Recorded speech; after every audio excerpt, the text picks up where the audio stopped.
Welcome back, guys. So let's just move forward towards our next problem of program, that is for actually calculating out the elements inside the array.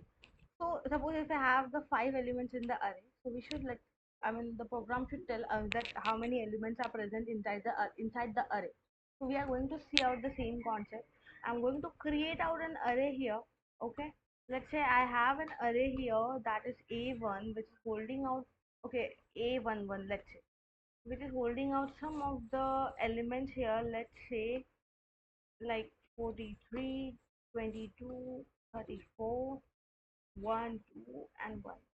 Let's say it's holding out 1, 2, 3, 4, 5, right? So it's holding out 5 elements, so it should give me the length as 5, right?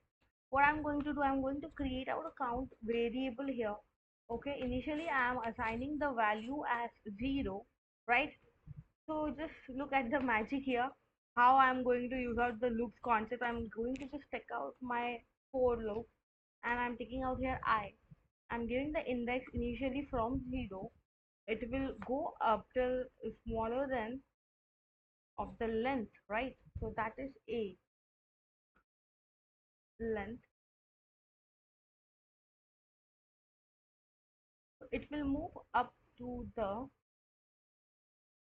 length of the length of the A11 array, and here we can just try to get the response for the count variable. And here of course we are going to just add the iteration, right?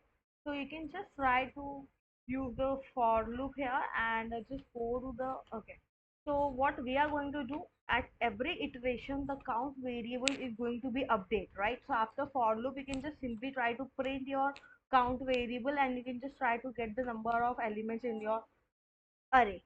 Okay, so here int I. Okay, all right. So yeah, what we did, we have created an array with the A11 name, and we have assigned out a variable which is an integer kind of, which is a count variable holding the 0 value. We have given the for loop inside we have like I variable, which is going to start from 0th position, from 0th index, and it will move up till the length of an array.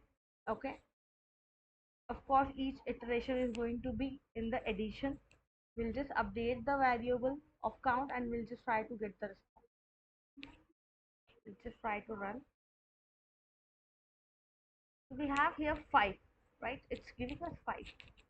That's correct, right? In case if I'll just try to remove one element, it should give me 4. Let's just try to get 4. That's what we received. I hope you guys understood the concept. Thank you so much.